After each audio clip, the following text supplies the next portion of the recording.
Hello everyone. आज हम class 11th के फर्स्ट चैप्टर मैटर के बारे में पढ़ेंगे। मैटर पदार्थ के गुण क्या होते हैं। हम बात करते हैं प्रत्येक कोई भी मैटर है उसका अपना स्पेशल गुण होता है, उसकी स्पेसिफिक प्रॉपर्टीज होती है। उस प्रॉपर्टीज़ को हम कैसे पहचान पाते हैं? इसके लिए मैटर को हम प्रॉपर्टीज़ के आधार पर दो प्रकार से डिफाइन कर सकते हैं। पहला प्रकार क्या है प्यारे बच्चों? भौतिक गुण यानी फिजिकल प्रॉपर्टीज़। फिजिकल प्रॉपर्टीज़ में हम मैटर को दूर से देखते हैं, पास आकर देखते हैं, उसको बिना कोई उसके संगठन में परिवर्तन किए उसको पहचान पाते हैं, पहचान लेते हैं। या तो उसके संगठन से पता कर लेते हैं या फिर हम उसमें कोई भी बिना परिवर्तन किए, उसमें संगठन में परिवर्तन नहीं करना आपको। जैसे कि मतलब मैं यूँ कहूँ कि जैसे हमें चौक का पता लगाना है तो हमने चौक का रंग देखा, तो रंग क्या है? सफ़ेद है, श्वेत है। उसकी अवस्था देखी, ठोस है, द्रव है। ये जो गुण होते हैं वो भौतिक गुणों के अंतर्गत आते हैं। बात करते हैं भौतिक गुण के अंदर और किसकी? गंध की। तो गंध उसको हम सूंघ कर पता कर लेंगे। कई बार तो हमें गंध दूर से ही आ जाती है, पास आने की आवश्यकता ही नहीं होती है। तो गंध भी दो प्रकार की होती है, सुगंध और दुर्गंध। उसके अलावा तन्यता, उसको हाथ में लेकर उसको खींच के देखते हैं तन्य है या नहीं है, लंबा हो सकता है क्या, पतला तार बनाया जा सकता है क्या। शांता यानी वो पदार्थ ज़मीन पर गिरा देने पर किस प्रकार से चलता है, धीरे धीरे चलता है, तेज़ गति से चलता है, वो सब शांता के अंतर्गत आती है।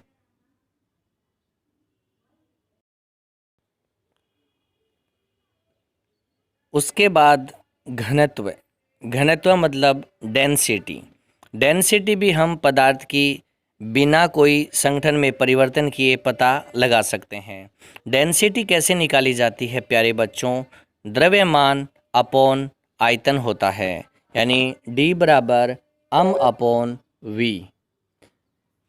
इस प्रकार से हम भौतिक गुणों को पता लगा सकते हैं। अब बात करेंगे सेकंड प्रॉपर्टीज़ की, यानी रासायनिक गुण की। रासायनिक परिवर्तन नाम लिखा है, इसको आप रासायनिक गुण पढ़ें। ये गुण क्या होते हैं? पदार्थ के संगठन के परिवर्तन के आधार पर पता या पहचान किए जाते हैं। जैसे कि हमें किसी भी पदार्थ को चेक करना है तो हम किस प्रकार से चेक करेंगे? हम उस पदार्थ को किसी दूसरे पदार्थ के साथ रिएक्शन करवाकर उस पदार्थ का पता लगा पाएंगे। तो हमें इसके अंतर्गत क्या क्या उदाहरण पढ़ने होते हैं? जैसे ऑक्सीकरण यानी ऑक्सीडेशन। हमें किसी पदार्थ का ऑक्सीडेशन गुण पता करना है तो हमें इसकी रिएक्शन किसी दूसरे पदार्थ के साथ करवानी होती है। इसके अपोजिट होता है अपचयन यानी रिडक्शन। उसके अलावा दहन, प्रतिस्थापन। इस प्रकार 4 प्रकार के हम रासायनिक गुण भी पढ़ चुके हैं: ऑक्सीकरण, अपचयन, दहन और प्रतिस्थापन। इसके लिए हमें किसी दूसरे पदार्थ के साथ अभिक्रिया करवाना होता है। ठीक है बच्चों। अब जो टॉपिक है वो है मापन की इकाई। जिस प्रकार हम किसी भी वस्तु को मापते हैं तो हम उसमें जैसे इस प्रकार से लिखते हैं 5 मीटर, 10 किलोग्राम, 20 लीटर। तो यहाँ 5 जो है वो परिमाण है, यानी कोई भी हमने पदार्थ लिया है उसका परिमाण जो है वो 5 मीटर है, 5 है। और मीटर जो है वो उसका मात्रक है, इकाई है, यूनिट है। इसी प्रकार 10 परिमाण है और किलोग्राम जो है वो इसका मात्रक है। अब अपने यूँ कहें कि मापन जो है वो अपने किस प्रकार से करते हैं, तो इसके कई पद्धतियाँ हैं। पहली पद्धति है CGS। CGS में प्रत्येक जो अल्फ़ाबेट है उसका अलग मीनिंग है। सी का मतलब है सेंटीमीटर, जो कि लंबाई का मात्रक होता है। जी मतलब ग्राम, जो कि द्रव्यमान का मात्रक होता है। समय, जिसका मात्रक होता है सेकंड। दूसरी पद्धति है हमारी MKS। M का मतलब होता है मीटर, यानी लंबाई को आप मीटर में मापेंगे, द्रव्यमान को आप किलोग्राम में या किग्रा में मापेंगे, और समय है वो सेकंड में रहेगा। ठीक इसी प्रकार तीसरी जो पद्धति है वो है FPS, यानी लंबाई को आप फुट में मापेंगे, द्रव्यमान को आप पाउंड में मापेंगे, और समय को किस में मापेंगे, सेकंड में। इस प्रकार मापन की पद्धतियाँ CGS, MKS और FPS है वो चर्चा में थी, प्रचलित थी। बाद में क्या हुआ कि अंतर्राष्ट्रीय स्तर पर मीटिंग हुई और उन्होंने बताया कि हम इस प्रकार से मात्रक डिसाइड करें जो कि पूरे विश्व में समान हो। इस बात को लेकर काफ़ी चर्चा हुई और उसके बाद में सभी वैज्ञानिकों ने सहमति प्रदान की कि हम मात्रक की एक विश्वसनीय और अंतर्राष्ट्रीय स्तर की पद्धति को मान्यता देते हैं, और उसमें जिस वस्तु का, जिस भौतिक राशि का जो मात्रक डिसाइड किया जाएगा वो सर्वमान्य होगा। इसी कड़ी को आगे बढ़ाते हुए एक पद्धति आई जिसे कहते हैं SI। कौन सी पद्धति आई? SI, जिसके बारे में अब हम पढ़ते हैं। तो अपनी बात कर रहे थे SI प्रकार की।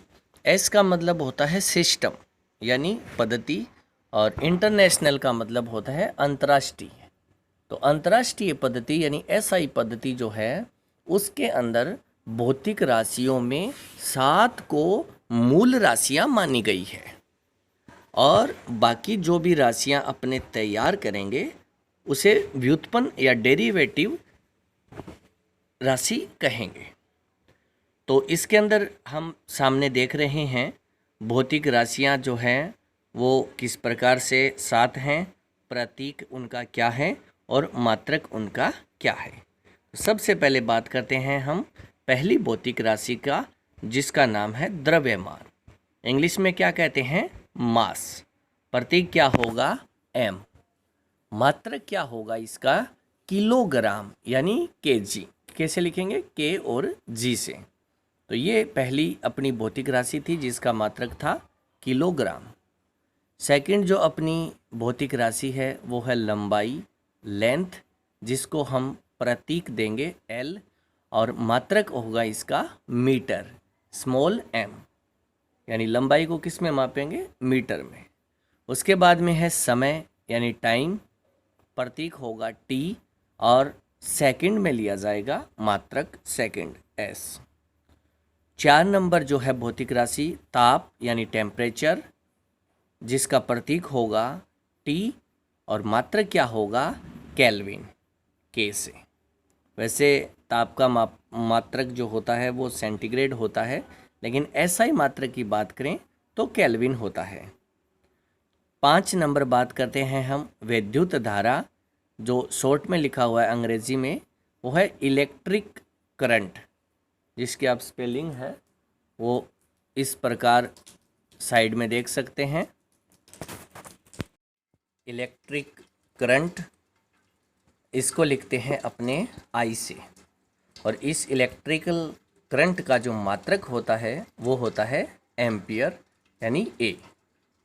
6 नंबर है ज्योति तीव्रता, या इसको कहते हैं दीप्त तीव्रता, लुमिनियस इंटेंसिटी। ब्रैकेट में जो लिखा है L.I, उसकी स्पेलिंग आप सामने देख सकते हैं, लुमिनियस इंटेंसिटी, जिसको IV से अपने प्रदर्शित करते हैं, और इसका जो मात्रक होता है वो होता है कैंडेला, CD। लास्ट अपने बात करते हैं पदार्थ की मात्रा, यानी क्वांटिटी ऑफ मैटर, जिसको हम प्रतीक N से प्रदर्शित करते हैं, और इसका मात्रक होता है मोल। तो इस प्रकार हमारे सामने 7 भौतिक राशियां हैं: द्रव्यमान, लंबाई, समय, ताप, विद्युत धारा, ज्योति तीव्रता और पदार्थ की मात्रा। 7 मूल राशियां हैं और इन्हीं के आधार पर हम डेरिवेटिव राशि भी प्राप्त कर सकते हैं, जिसको हम नेक्स्ट क्लास के अंदर पढ़ेंगे। Thank you.